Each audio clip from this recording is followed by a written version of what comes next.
కొవ్వూరు 3 డాబాల వీధిలో ఉన్న నారాయణ స్కూల్ నందు ఈరోజు వచ్చిన 10వ తరగతి ఫలితాలలో అత్యధిక మార్కులు సాధించిన విద్యార్థులు కొప్పిశెట్టి శరణ్య అభిరామి 600కు గాను 593 మార్కులు, చీకట్ల అక్షయ నాగసాయి 592, నాలం దేదీప్య 591 మార్కులు, భవ్యశ్రీ 590 మార్కులు సాధించారు.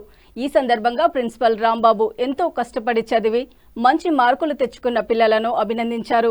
4 సంవత్సరాల నుండి కంటిన్యూస్ గా 100% పాస్ పర్సెంటేజ్ లో అత్యధిక యావరేజ్ 528 మార్కులు సాధించడం జరిగిందని తెలియజేశారు. ఈ సందర్భంగా DGM Ravi Reddy, RI Suresh, coordinator Kiran Kumar, dean Manohar, ఉపాధ్యాయేతర బృందం పిల్లలను అభినందించారు. ఈరోజు విడుదలైనటువంటి ఆంధ్రప్రదేశ్ 10వ తరగతి ఫలితాలలో నారాయణ మరొకసారి తన ప్రభంజనాన్ని చాటింది.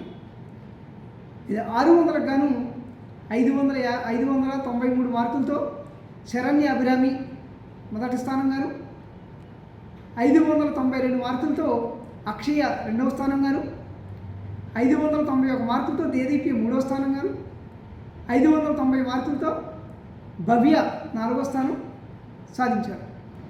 అదేవిధంగా 100కి 100% 4 సంవత్సరాల నుండి కంటిన్యూస్గా 100కి 100% ఫలితాలను సాధిస్తూ తన ప్రపంచనాన్ని మరొకసారి నిరూపించు.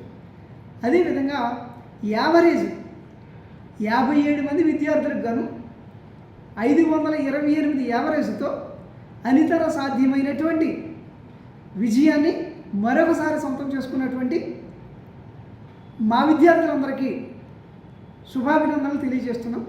అదేవిధంగా ఈ విధమైనటువంటి ఉత్తమ ఫలితాలను సాధించడానికి అవసరమైనటువంటి ప్రణాళికను మాకు నిరంతరం అందుబాటుకు తీసుకొస్తూ మమ్మల్ని ఎంకరేజ్ చేస్తున్నటువంటి మేనేజ్మెంట్కి, అదేవిధంగా విద్యార్థులు చేస్తున్నటువంటి పరిశ్రమకు వారికి నిరంతరం వెన్నుదన్నుగా ఉంటూ ఉపాధ్యాయులు చేస్తున్నటువంటి కృషికి సహకరిస్తూ విద్యార్థులు ఈ విధమైనటువంటి ఫలితాలు సాధించడానికి సహకరించినటువంటి తల్లిదండ్రులందరికీ మేనేజ్మెంట్ తరఫున మా కృతజ్ఞతలు తెలియజేస్తున్నాం. ఇదే విధంగా రాగల రోజుల్లో కూడా ఈ విధమైనటువంటి ఉత్తమమైనటువంటి ఫలితాలు సాధించడంలో నారాయణ నిరంతరం విద్యార్థుల కోసం పనిచేస్తుందని తెలియజేస్తూ సెలవు తీసుకుంటాం.